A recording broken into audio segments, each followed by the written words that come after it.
All right, well, hi everybody. Welcome back to our interviews here with Beachway. I am so excited to have Dina again here with us from Beachway. She's been with us for over 5 years, and I bet you didn't know that she actually has a background in teaching. So, what she's going to share with us today is so helpful because at Beachway, she actually teaches a lot of self care to our community, and she also helps the families that come in. Also, she facilitates group meetings for them. So, Dina, thanks for joining us. You're welcome. Thanks for having me.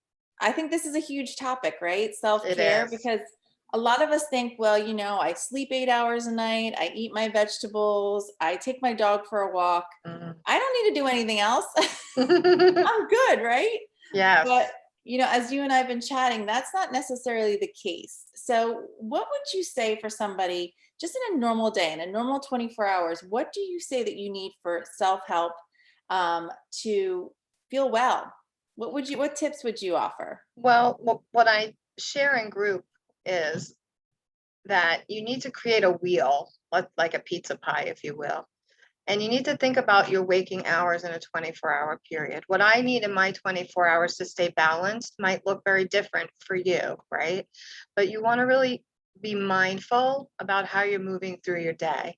And the bookends, what I call the bookends of your day, are super important. What you do the hour upon awakening and the hour before bed will set up the in between part to run much better. So let's get out of the habit of winging it, if you will, and be a lot more mindful and incorporate what feeds your soul, what keeps you feeling balanced and healthy and well.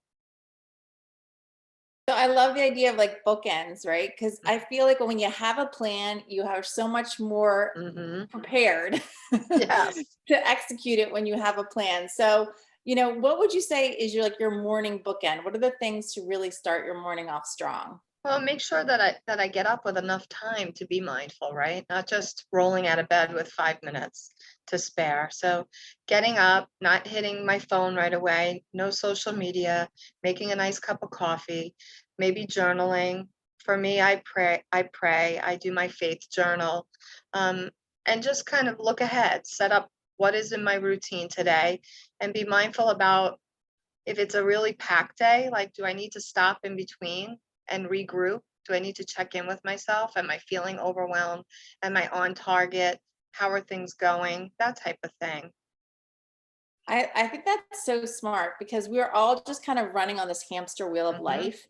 And if you don't kind of wake up and say, okay, like what are my intentions for the day? What do I want to see happen? Sometimes the whole day can go by Right. without really checking in with yourself, which Hmm. which especially, in this day and age, with everything going on with the past year and a half the way it's been, we really need to center ourselves and make sure that we're starting our day off right. Yes.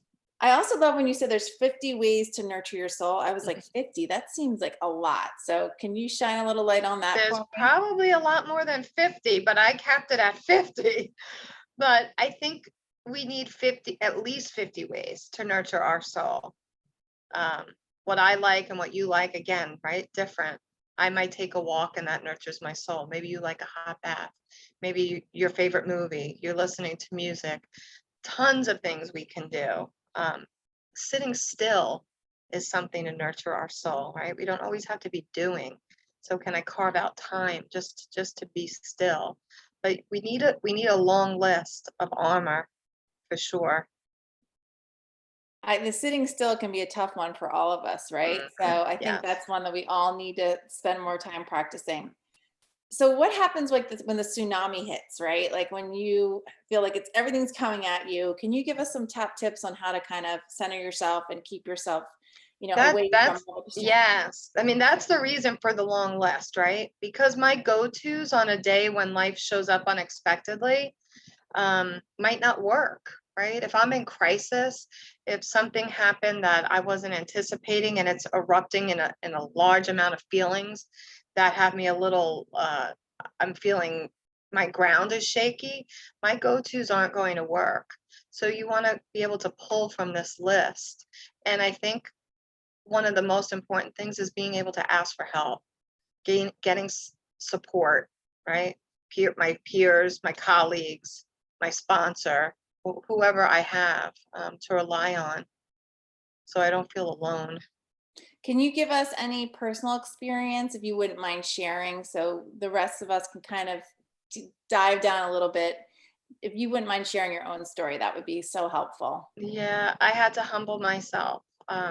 3 years ago, my mom passed away, and it was expected. She was sick for a long time, so I felt like I was prepared. I felt like my list had a lot of things on there that were going to get me through the grief. And there was a point in time, months of me trying to pull from the list and do all the things that I know to do. And I was asking for even suggestions, and none of that was working. So it felt really heavy. I had to ask for help, like professional help. I had to go seek help and say like I'm struggling. And I think that that's a really important thing to do, especially when you're in crisis. But I also want to highlight that it doesn't only have to be when you're in crisis. Your life could be going well, and you can still ask for help, right? We find it hard to ask. I love that tip because, sometimes we just need maintenance, right? Yeah, So, if we don't have that maintenance, just like every what, 3,000 miles, we got to get our your oil car. change. Yeah, you need an oil change.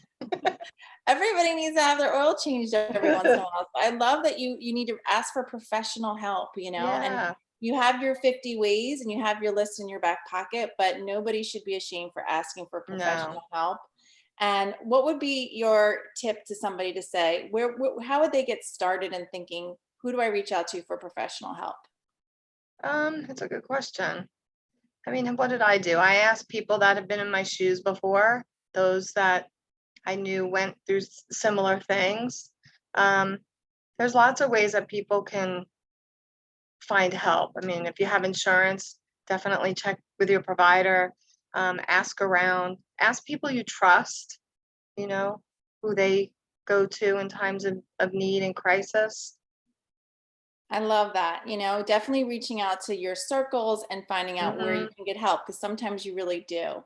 And I love that there at Beachway, you're providing that for our clients there. So that to me just warms my heart because when they leave there, they're going to have those 50 ways to nurture their soul. They're going to have it in their back pocket Yeah. and they're going to know that when times get tough, they also need to reach out back for help. Yeah, in So fact, I did a group this morning, and the first question I asked, it was a quarter to 11, and I went around and I wanted to know what was one thing you already did today to nurture your soul. I Because if you love didn't do anything by a quarter to 11, you're behind the eight ball. Right, you either are a really late sleeper or Right. you got so what was maybe 1 or 2 of the things that you heard Uh, today? I heard someone said they meditated, someone prayed, someone worked on an assignment, someone sat outside by the pool and just enjoyed the sound of nature. There were so many things that they already did. I So it was love that. really great. That just gave me a few ideas of things that I need to do today. So, is there anything you'd like to leave us with, before we kinda sign off today? Just you matter, and self-interest is so important. Don't forget that. You are the CEO of your own life. Your life does revolve around you, and it's up to us to take care of ourselves. So there's no shame in that. I love it.